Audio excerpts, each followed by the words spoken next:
Perlu diingat bahwa informasi yang disajikan dalam artikel ini hanya bertujuan untuk memberikan pengetahuan umum. Pembaca diharapkan untuk melakukan penelitian lebih lanjut dan berkonsumsi. Trans 7 boikot Gus wis jelas untuk mengi pamflet disebar. Boikot ditutup ae. Trans 7 diboikot ditutup. Mungkin diduiti cacah kuwi nggih kantor Gus Ikdam official. Cabang DKI ya. Mungkin ra iso ngelola karon nggih menyiarkan kebaikan. Trans 7 ini sapa to? Khairul Tanjung. Golek ana nomere. Anak singkong iki. Lah yo golek ana nomere. Ditutup ae, logone didukne, gantinen YouTube-mu kuwi. Nek ra ngono nggih gudang sonmu kuwi ora apa-apa. Makanya ketika seorang santri terus nesu, ngamuk, ya bener itu ada beberapa alumni Himasal, beliau menyampaikan berbicara tentang kecewa, ya kita kecewa dengan apa yang dilakukan oleh Trans 7. Ya memaafkan. Tapi semisal kita itu tidak dididik adab atau akhlakul karimah oleh seorang guru, ya Trans 7 saiki wis kobong, Pak. Nggih. Kobong, Pak. Tapi karena dididik adab, dididik akhlak, saiki iso roboh nek cara dididik adab karo akhlak. Bakar. Wong guru kuwi kiai kuwi ibarate kaya wong tuane dhewe lho, Pak. Dhewe iki sak ra cocok-cocoke karo wong tuane dhewe, wong tuane dhewe dilokne ngamuk ae dhewe. Dibrok tenan kok. Lah apalagi pondok, apalagi sekelas Lirboyo yang mencetak para kiai-kiai yang ketika pulang itu mayoritas menjadi tokoh di daerahnya masing-masing. Ket mulai tokoh desa sampai tokoh kecamatan sampai tokoh bahkan tokoh nasional internasional. Cetakan Lirboyo akeh banget. Lah mari kuwi ketika seorang murid ini berterima kasih kepada gurunya dengan sungkem karena menganggap itu adalah orang tua yang mengantarkan ruhnya sampai dekat kepada Allah, sampai ibadah iso khusyuk, iso khudu. Lah kuwi mang jerene perbudakan. Bahkan pondok-pondok yang lain juga di framing seperti itu. Lah ini berlebihan. Dan sekarang memang banyak orang itu cari ulat konflik. Kayak gini sampai barno pondok, bukan kita yang memiliki pondok terus khawatir ngono mboten. Nek barno akeh bocah orang ngaji. Jadi apa bocah orang ngerti. Kowe balik apa ora balik kewajibanmu ya apa ora ngerti. Ngene iki kan minimal cara kowe ra salah atau piye ngono kowe kadang paham. Nek kowe pancen dosa ninggalne kewajiban. Kowe poso Ramadan ora poso Ramadan kowe kan paham. Minimal ngerti. Bukan kok kuwi wis entuk ganjaran mboten, minimal kowe ngerti dosa sing wis kok lakoni apa, wis mari kuwi engko sapa ngerti kowe iki barno sadar. Paling nglakoni perkara apik. Aku kadang muni ngene krana sing ngrungokne jamaah ST kan wonge ya wong logika ya akeh. Aku mulane ya nek jelasne ya mendasar.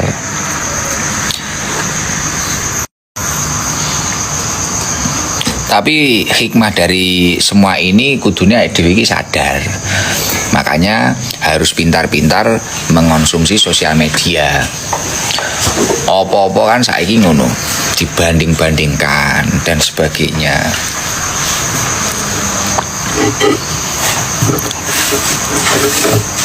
Lah wong wis dididik masalah haram mangan hake wong liya, korupsi sik akeh koyo ngene, lah kiai-kiai pengaruh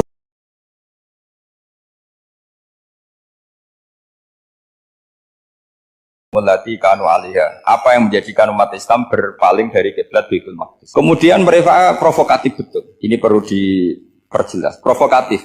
Bilang begini, Inna Muhammadan tahayyara fi din. Muhammad ini bingung dalam beragama sehingga Habis ngomong A, ngomong B. Habis kiblat Ka'bah, kiblat Baitul Maqdis. Sehingga dalam banyak tarikh disebutkan peristiwa kiblat itu terbanyak melahirkan orang murtad, orang yang keluar dari Islam gara-gara provokasi orang Yahudi. Muhammad tahayyara fi dini. Muhammad tuh bingung dalam menentukan pilihan apa? Beragama. Kemudian walhasil singkat cerita akhirnya Nabi itu madhep Ka'bah. Apa yang terjadi mukjizat itu adalah bahwa agama ini agama yang mewakili semua agama sebelumnya yang masih orisinil. Yaitu Nabi akhirnya berargumentasi Ka'bah adalah kiblat yang asli, yang lebih tua. Terus mereka tanya, buktinya apa? Dijawab oleh Quran, fihi ayatum bayyinatum maqamu apa?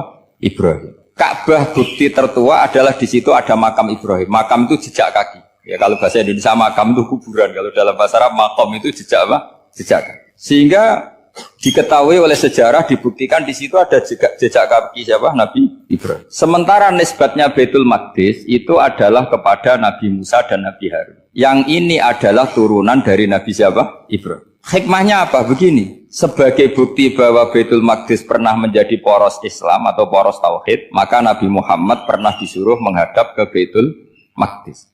Buat inget-ingetan kalau ini pernah menjadi poros apa? Tahu? Tapi tetap tua-tuaan masih tua apa?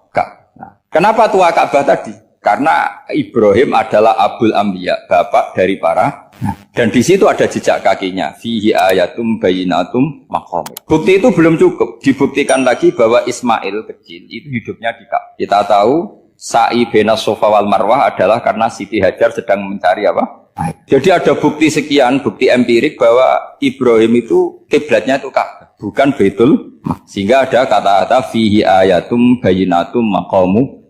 Nah, tanpa ngerti asbabun nuzul, kamu akan mengartikan fa'i nama tuwal fatamma wajwa itu salah. Karena di situ kamu menghadap mana saja, maka di situ ada ridhonya Allah. Maka para ulama memberi catatan, maksudnya begini, kamu menghadap kemana saja, asal itu yang diperintahkan Allah, maka di situ ada ridhonya Allah. Harus seperti itu maknanya, disesuaikan dengan konteks asbabun nuzul. Tanpa seperti itu tidak bisa. Dan masih banyak lagi kepentingan tentang asbabun nuzul. Jadi problem sekarang adalah banyak mufassir yang hanya mengartikan dari terjemah. Itu bahaya sekali. Jika ada orang yang menikah secara mut'ah, itu kan mirip kayak transaksi zina. Mereka berdalil famastamta'tum bihi minhunna fa'atuhunna ujurahun. Perempuan yang sudah kamu nikmati, yang penting kamu bayar. Terjemahnya seperti itu. Karena ujur itu jamaknya ujroh. Itu fatal sekali. Padahal ayat itu begini, settingannya begini, setting siakul kalamnya atau asbabun nuzulnya begini. Ini sekaligus, memang saya sengaja ngaji dengan tema yang berat, bentuk penghormatan pada yang ngaji. Kalau temanya ringan kan kayak TPQ. Begini asbabun nuzulnya begini.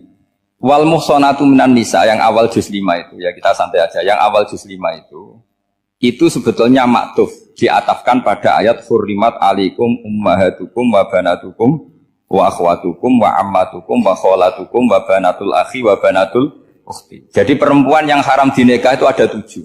Yang faktor nasab, yaitu siapa? Ibu, putri, saudara putri, bulik dari bapak, amah itu bulik dari bapak, kholah itu bulik dari ibu, keponakan dari saudara lelaki, keponakan dari saudara perempuan. Ini disebut haram karena nasab gen.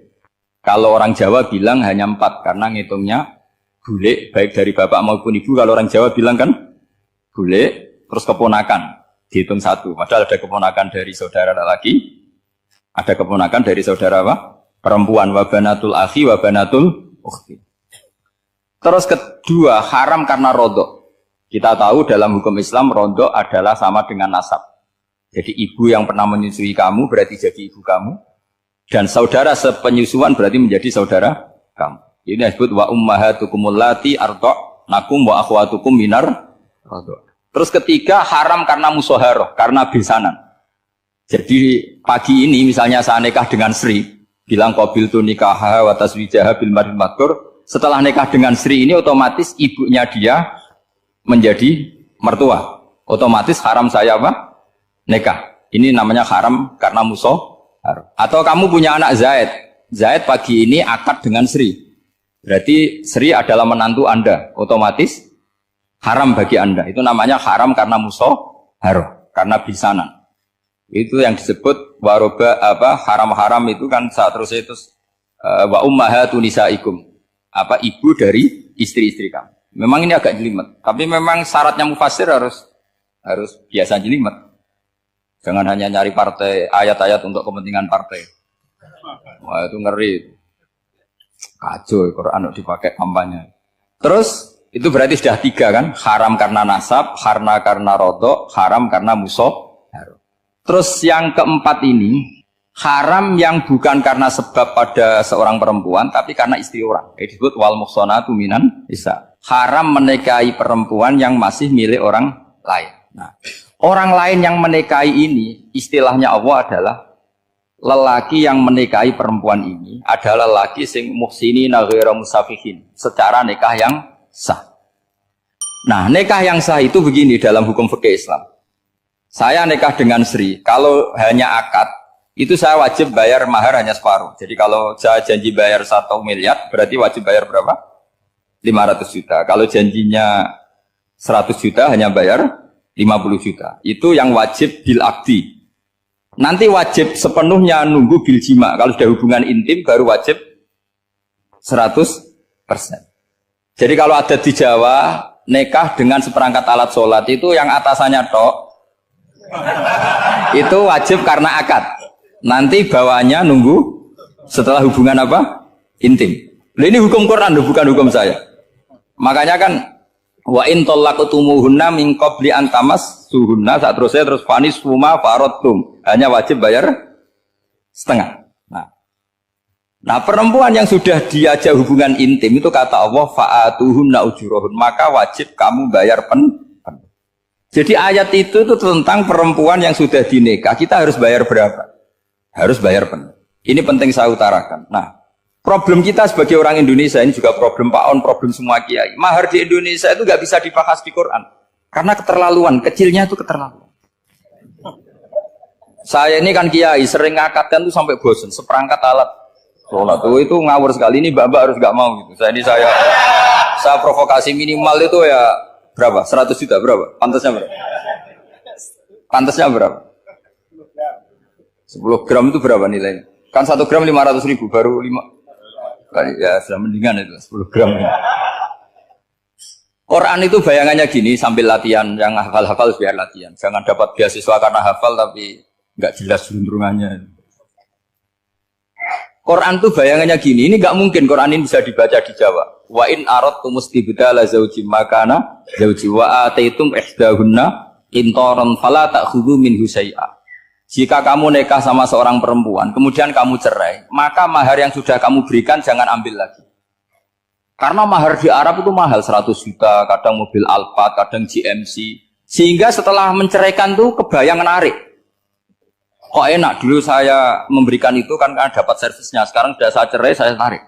Kalau mahar di Indonesia kan seperangkat alat sholat. Jadi gak kebayang ada kalimat fala ta'khudhu minhu syai'a, jangan ambil lagi. Kebayang ngambil aja enggak? Apalagi kalau nikahnya sudah 2 tahun kan sudah lusuh, sudah. Tapi kalau di Arab itu kebayang karena mahal. Makanya orang Arab suka nikah orang Indonesia karena murah. Jadi bahasa kintoron tuh harta yang enggak ternilai. Wa ataitum ihdahunna kintoron. Kok yang enggak ternilai? Mahal betul. Itu pernah saya hitung, ada yang mahar itu 400 juta. Ya sekira segitu. Nah, makanya setelah dicerai Allah memperingatkan setelah kamu kasihkan ya jangan minta lagi. Kenapa kepikiran minta? Karena jumlahnya besar. Kalau di Indonesia kepikiran enggak minta ya. Enggak kepikiran, saking kecilnya. Seperangkat alat sholat kadang 1 juta. 1 juta itu setelah hubungan intim, sebelumnya yang wajib hanya 500. Itu kan gak kebayang. Makanya susah ngartikan Quran di Indonesia, kadang susah karena kadang terlalu. Itu pernah Sayyidina Umar radhiyallahu anhu pernah bilang begini, wahai para perempuan, mahar itu jangan mahal-mahal, kasihan para lelaki. Itu ada perempuan alimah ya, orangnya alim betul. Itu usul langsung gini, ya Amirul Mukminin, laisa dzalika laka ya Amirul Mukminin. Waqad qala ta'ala wa atiitum ihdahunna qintaran. Kamu hanya seorang Amirul Mukminin, tidak berhak bikin aturan pembatasan mahar. Allah saja tidak batasi. Kenapa kamu batasi? Sehingga dulu yang namanya nikahnya Sulaiman Agung atau Jamaluddin siapa Ratu Agung, kalau hadiah ya sampai tas mahal itu. Ini kan dari bahasa Arab mumtaz mahal. Mumtaz itu istimewa, mahal itu Dia punya istri yang sangat dicintai, dikasih hadiah mumtaz mahal. Terus ilat Jawa jadi apa? Tas mahal. Itu sama Mujid Ulil Albab kalah. Itu kalau cerai kan kepikiran minta lagi. Dikasihkan yang baru. Tapi kalau di Indonesia tidak mungkin karena apa tadi? Seperangkat alat sholat. Begitu nyari yang murah lagi. Yang bagus kitanya, bungkusnya yang bagus. Maka nggak mungkin kita maknani Quran tanpa mengenal yang bernama asbabin. Karena makna ayat itu bisa kacau kalau kita tidak tahu asbabin. Yaitu kayak tadi makna fa'ina ma tuwallu fasamma wajibwa. Itu maknanya kan kamu menghadap mana saja, boleh saja di sana ada ridhonya Allah. Berarti kan bisa ke timur, ke selatan, ke utara, ke barat. Itu bahaya betul. Sehingga kata ulama harus mengkaji asbabin supaya porsi ayat ini sampai semana jauhnya itu kita tahu. Tanpa tahu itu tidak bisa. Begitu juga menyangkut kiblat. Sekarang saya tanya, kemarin kan ramai dulu di Kemenak, kiblat semuanya diukur dengan GPS, terus beberapa masjid dikomentari salah, karena diukur pakai apa? GPS. Kalau dalam bahasa falak disebut yaumarosdil kiblat. Memang bisa diilmoni. Tapi pertanyaannya begini, dari awal Allah ngendikan fawalli wajhaka syatral masjidil haram. Kamu yang penting sholat itu menghadap masjid. Masjid itu ya bangunan. Sehingga kata Ibnu Abbas yang diriwayatkan banyak ulama mengatakan Al-Ka'bah kiblatun li ahlil masjid wal masjid kiblatun li ahlil haram wal haram kiblatun li ahlil masyriq wal maghrib. Jadi kalau orang di dalam masjid kiblatnya harus Ka'bah. Di luar masjid kiblatnya asal bangunan Masjid Haram. Tapi di luar sini kayak di Indonesia boleh semua tanah haram. Kenapa begitu? Kata Ibnu Abbas karena Quran turun bilisanin Arabiyyin mubin. Jadi kalau orang Jogja kalau mau ke Jakarta arahnya kemana? Barat. Itu sebetulnya ketika Anda ke barat itu persis Jakarta apa bisa saja pasnya itu Pangandaran. Tapi orang itu akan bilang kalau ke barat ya ke Jakarta. Meskipun presisi Anda tepatnya di Pangandaran. Nah kiblat seperti itu, asal orang menghadap ke barat itu orang sudah bilang ke kiblat. Gak usah sedetail misalnya harus pas Ka'bah. Saya pernah debat sama tim ahli Kemenak. Gak bisa Gus, sekarang ada GPS harus tepat Ka'bah. Terus saya bilang gini, kalau teori Anda benar, berarti semua masjid luasnya maksimal 16 meter. Ka'bah itu luasnya hanya 16 meter. Berarti Masjid Ulil Albab yang pojok sana sama pojok sana, kira-kira itu ya sudah tidak kena Ka'bah. Kalau harus tepat, Ka'bah itu kan diameternya hanya 16. 16 sampai 18 kalau nggak salah. Berarti semua masjid kalau ingin tepat Ka'bah harus pas 16. Kalau terlalu luas pilihannya harus cekung. Kan jadi aneh. Makanya saya itu sering Pak, dulu saya ini biasa debat fikih. Kalau di tradisi pesantren namanya Basul Masail. Saya punya teman yang paling kurang ajar, yang paling saya kenang dalam panjang sejarah. Dulu itu kalau debat fikih itu ya seru. Kalau aturan fikih kan gini, soft paling baik itu kan soft pertama. Baru kedua, baru ketiga. Yang paling keren kan soft awal, soft. Terus teman saya bilang gini Pak, ya kalau gitu gini aja Gus, desain masjid itu memanjang utara selatan. Biar semuanya soft awal. Gara-gara didesain begini kan ada soft 2, soft 3. Apa susahnya? Kita bikin mulai awal supaya masjid itu memanjang utara apa? Selatan. Supaya semuanya soft awal. Ya kalau ada hukum ya diimplementasikan dalam desain bangunan katanya. Itu kan kacau. Terus akhirnya saya jawab, lalu setelah begitu yang paling afdol siapa? Yang dekat imam. Ya sudah, bikin cekung saja kalau gitu. Artinya gini ya, beragama itu yang sehat. Jadi beragama itu berdasar riwayat. Berdasar riwayat, pernah ada ulama yang ngitung. Madinah menghadap Ka'bah itu ya tidak pas. Pernah dihitung pakai GPS. Kiblat Madinah ke Ka'bah itu ya tidak pas. Tidak seperti yang pernah dianjurkan Kemenak. Karena apa? Agama ini ngikuti bilisanin Arabiyyin mungkin. Seperti jenengan gini. Semua ini istilahnya apa? Menghadap Gus Bah. Padahal ada yang agak sana, agak sana. Semuanya ngaji sama siapa Gus? Ya sudah. Istilahnya bertatap muka. Memangnya kita benturan. Ini bahasa. Jadi seperti ini semua namanya apa? Berhadap. Padahal ada yang agak samping, agak samping. Ka'bah juga gitu. Sebenarnya tidak se-ekstrim yang dibayangkan orang-orang. Cuma kalau bisa tepat, ya kita harus tepat. Tapi tetap saja tidak perlu 16 apa? Meter. Nah, fa'aina ma tuwallu fatamma wajhuhu itu artinya menghadap. Menghadap itu menghadap arah. Makanya Allah tidak dawuh fawalli wajhaka nahwal Ka'bah tapi fawalli wajhaka